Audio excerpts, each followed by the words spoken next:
Good morning, students.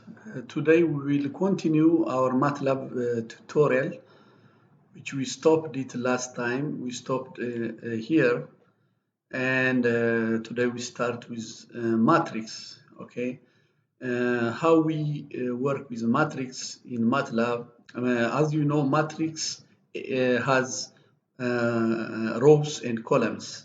For example, a matrix A has m rows and n columns. It will have m rows and of course n columns. Let's say this is an example matrix A. Matrix A. Let's copy this and take it to MATLAB. A is this one, A is this, and then let's see. As you see, A has 2 rows and 4 columns. To know the size, we say size of A. See, if we say size of A, he will tell us it has 2 rows and 4 columns. And let's continue. If I have another matrix B, for example, here matrix B, and same, then matrix B is I copied it. See, same matrix B is also has 2 rows and 4 columns. And if I, for example, I want to add and form another matrix, we just say C is equal to A plus B. Please keep in mind the two matrices should have the same size. That means same number of rows and same number of columns. So C, we create a new matrix C, which is A plus B. So what will happen? He will add the first element of A, that is the first element of A, which is A11. A11 means the first element of A, -2, and the first element of B, B11, the first row and the first column, which is 0. -2 plus 0 is -2. And the second, for example, the A12. A12 is 3. Okay, the first row and second column. 3 will be added with -1. 3 plus -1, we will get 2. To access each element, for example, if I want A1, A1, 2, that means the first row and second column. It will give me 3. You see, A1, 2, A1, 2, first row and second A1, 2 is this first row and second column. It is 3. So you can add matrices having the same size. And also you can subtract D is equal to A minus B. Same. You can do the same. So each element by element subtraction. Multiplication of two matrices. If I have two matrices A and B, if A is an Mn by n matrix, so if I want to multiply B should be the number of rows of B should be the same as the number of columns of A. If A has n columns, B should have n rows. Then the result matrix will be M by T matrix. So again, if I have A, this, for example, take A is this one. A is just, it will overwrite the previous value. So A will have a new value now. A is this one, and B is this one. B is this one. Then let's go to B. B is this. So what is A? A is 2 by 3 matrix, and B 3 by 2 matrix. So if I make A times B, then I will have 2 by 2 matrix. So I create a new matrix E. E is I say A star B, A times B. So I will make a 2 by 2 matrix. Okay, 2 matrix. This is matrix multiplication. Matrix multiplication. However, if I have different size, for example, if I have F is this matrix, F is this one. F is 2 by 3. A is also 2 by 3. So if I say G is A times F, it will not work. G is equal to A times F, it will not work. G is equal to A times F, because it doesn't match. Okay, because the number of columns of A should be, which is the number of columns of A3, should be equal to the number of rows of F, but F has 2 rows, so it's not correct. But I can multiply element by element. For example, if I say G equals to A times dot F, that means element by element multiplication. That means A11 will be multiplied by F11. So what is A11? Let's say A11. A11 is the first element of A. A11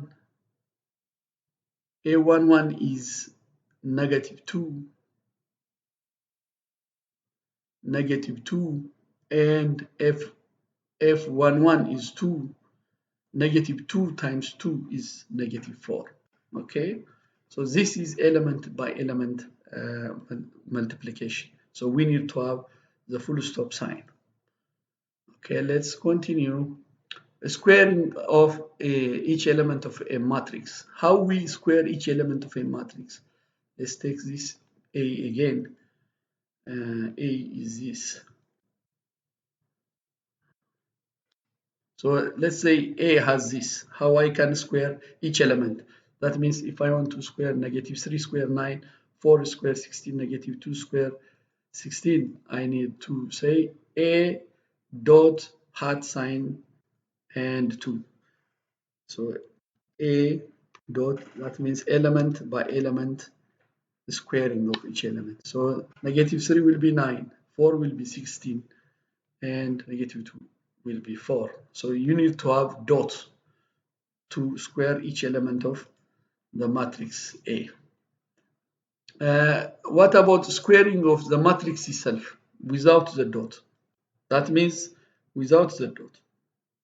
Okay, these two are different. If I square A without the dot, that means it will become A times A. This is the same as A times A. If I say, for example, A times A should be the same. See, A times A, 1, 1, -8, -8, and 4, 4, -7, -7. All right. Transpose. Transpose means changing the row to column and the column to the row. And what about Hermitian? Hermitian is first conjugate the elements and then transpose. Okay.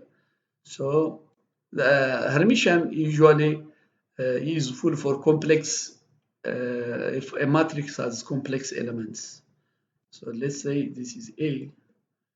So let's take A here. Again, A is this. A is this. So A, next one is A transpose.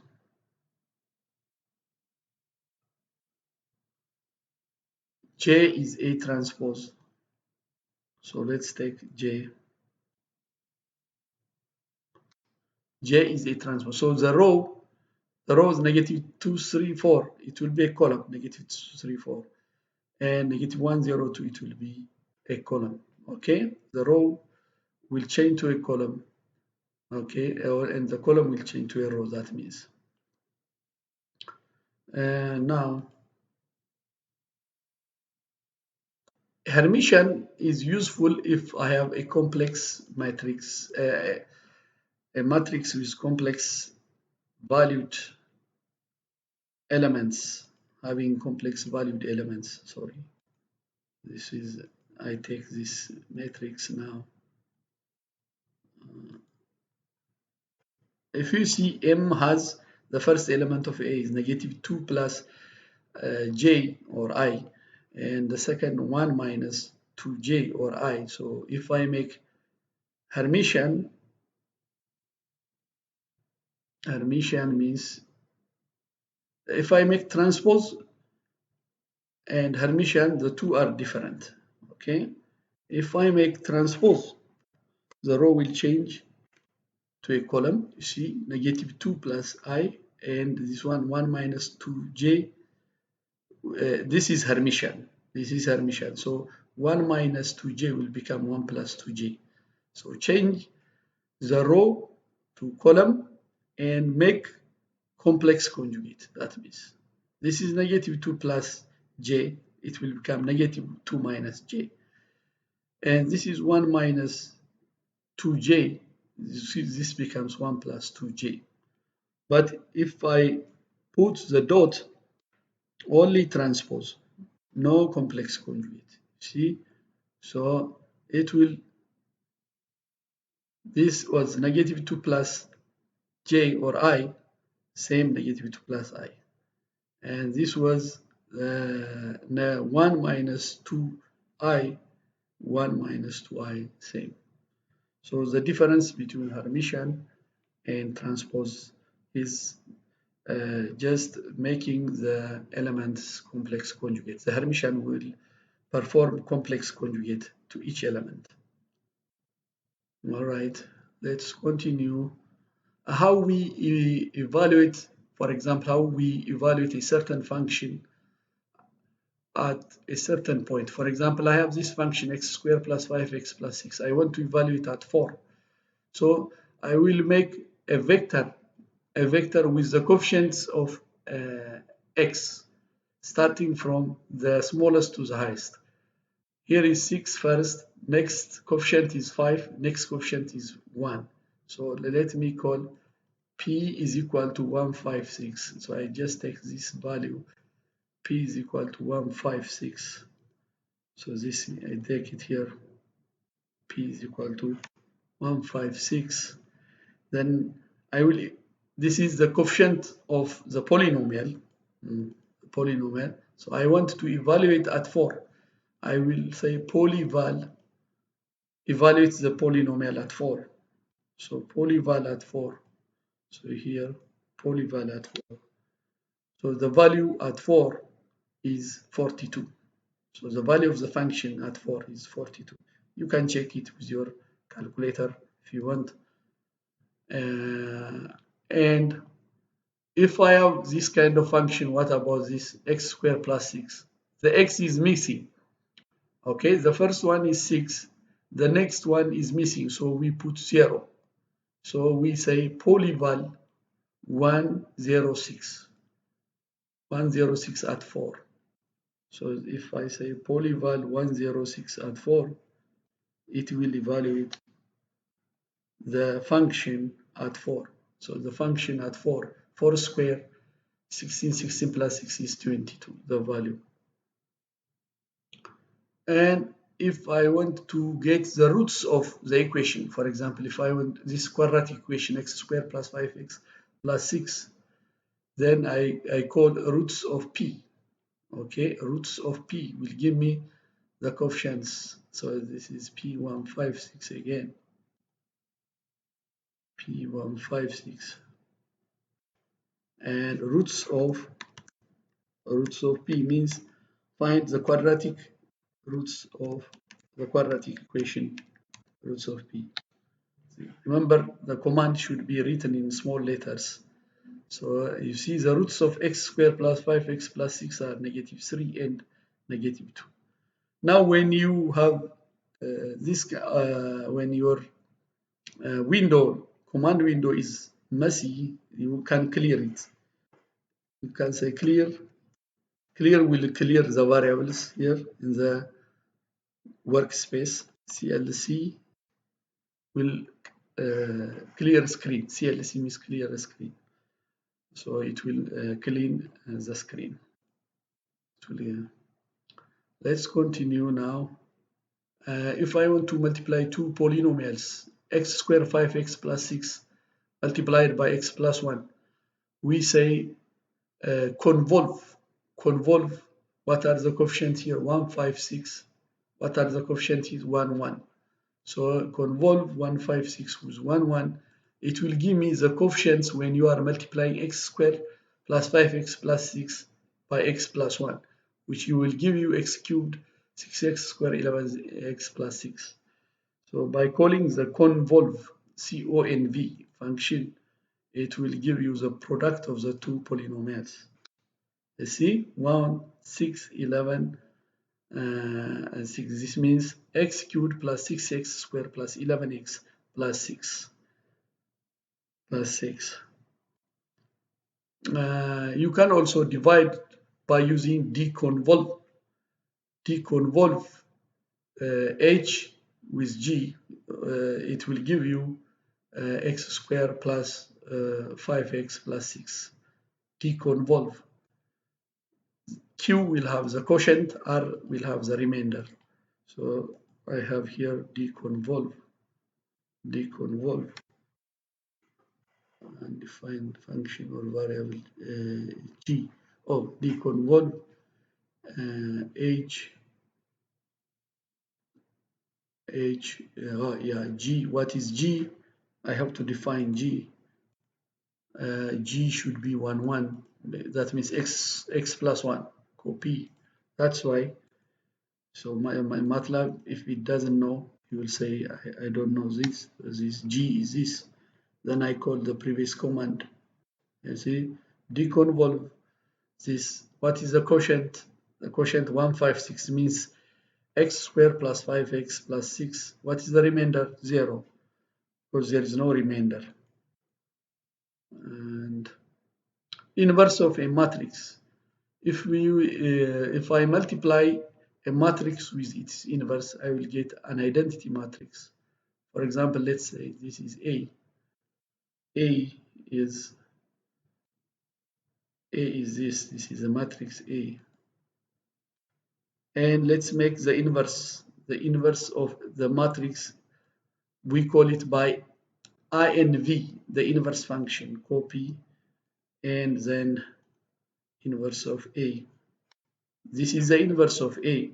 If I multiply A with its inverse, I will get an identity matrix. A times AI, a 2 by 2 identity matrix. A times AI. You see, A times AI is a 2 by 2 identity matrix where the diagonal elements are 1, 1, 1, and the off diagonal are 0, 0. Now, writing a MATLAB script file. Finally, this we will see how to write a MATLAB script file. Before that, I will clear this. Clear again the variables and CLC. Clear screen. Okay. Now what we have done, what we were doing is we just writing all the commands in the command window. But sometimes when we have, for example, large file or complex files, we need to write the files in a script file and run the file by calling in the command window. How we do that? For example, here I want to make a script file where it will plot a wave, and the wave, I call it the voltage V of t is equal to Vp sine omega t. Omega is 2 pi f, and 2 pi f, and t is the time, of course. So what we should, I just take this script file and make the file name, a file name, and for example, I will call it any name. I will call it here the M file name, M script file name. I call it sine. So I just take this, I will copy this, clear all, copy, and go to MATLAB. Here you see there is no name for the file name, untitled, so I paste it here. So I paste this and I save it with certain name, file save as, for example, any name, and I call it here, for example, because I have a name sinusoid 1, sinusoid 2, I make it a different name here, sinusoid 3. Sinusoid 3. Okay, and sinusoid 3. Then I save it. Okay, so you see the file name becomes sinusoid 3. Okay, let's see the file. What do I have? The first line, clear all. Clear all means if there are any variables, it will clear it. Okay, so that it will avoid confusion when it is processing this file. Peak value, VP15, the peak value is 15. T 0.01. T is the period, and dt is the time step. The time step is t over 100. So in one period, like 100 samples I want to have here, so dt t over 100. And the maximum time is 3 times t, 3 times a period. So I start the time step as 0, and I have the initial time at 0, the time step dt, and the maximum time t max. The frequency will be 1 over t, yes, and omega is 2 pi times f. Then v, the function vp sine omega t. Then I wrote the function now. I declared all the variables. Then I plot this, plot t versus v. Okay, so I need to declare all the necessary values. I start with the period, the time step, the maximum time I want to plot three periods, and the frequency also I defined, omega I defined, all this I defined, and I plot, and then grid on means make the plot square grid lines.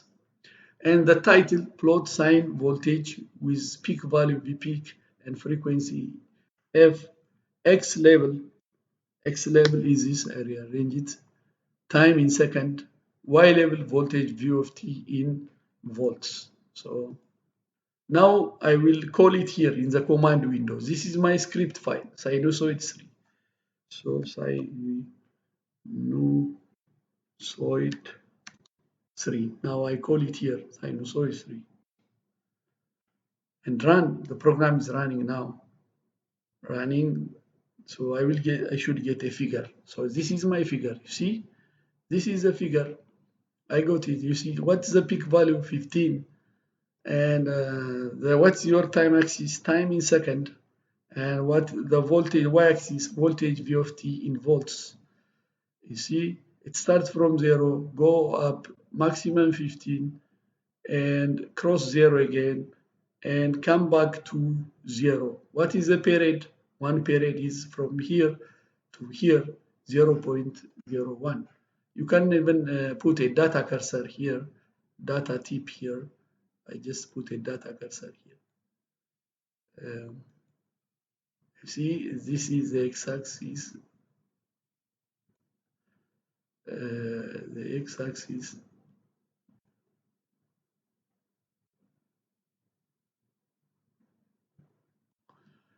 at t is equal to 0.01, the x-axis is 0.01. I have y, which is approximately 0, times 10 raised to minus 15 means 0. So this is the period, one period. And 3 periods, you see, 1, 2, and another one, 3. I plotted 3 periods. This is called script file. I didn't write in the command window, just I wrote it. I wrote the script file, I saved it, and I run it by calling in the command window.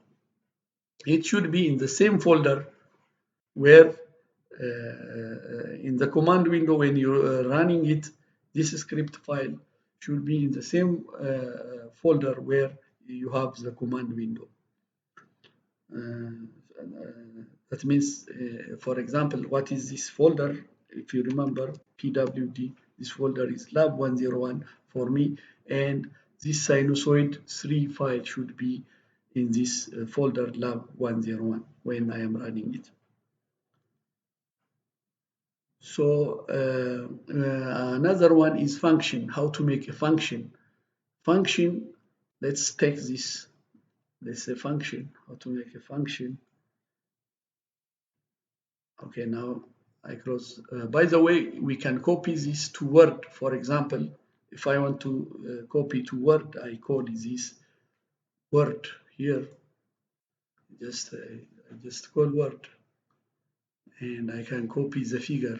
See, I just make new, and here edit, copy figure. Okay, and then I can put it here. I can put it here, and I can write my. You see, I can put in the. I can make a document, and I can talk about this plot, this file, and so on. Also, I can copy my script file in MATLAB here. I can copy this my script file, all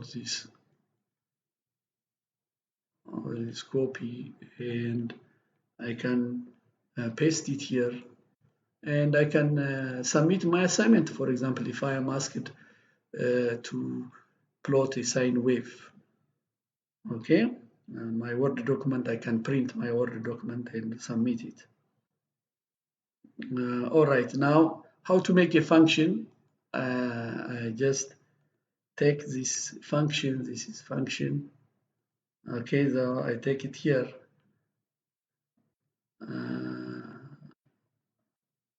Okay, so this is my function. Okay, this is my function. I call the name of my function is stat. And what are the output? M and S.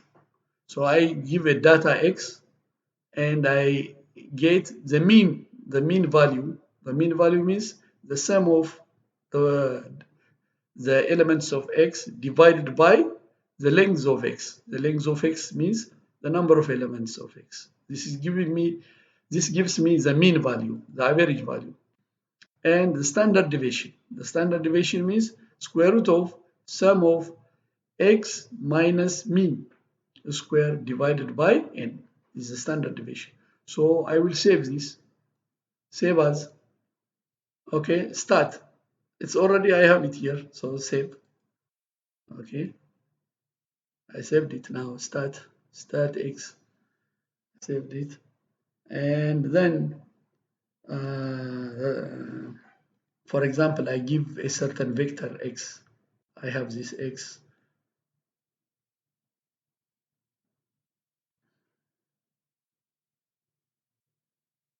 Then this is my vector X. The command window. I gave X. Then I want to get the average value, the mean value in the standard deviation. So I call this average in standard deviation. I call this in the command window, and I will get the average in standard deviation. See, the average is 3 and the standard deviation is 1.4142. I hope you got a brief introduction about MATLAB. By the way, if you want to get more help, you have here help. If you want to have a certain help, you just call here, you click this, and you ask for help. You write, for example, and the help is coming now. It's coming here. So if I want to know, for example, about sine, I just say sine. You see, sine. Yeah, it comes. So y is equal to sine of x. So when you want to get the sine of a certain variable x, you write y is equal to sine of x. And if I want to know cosine, also the same. Cosine.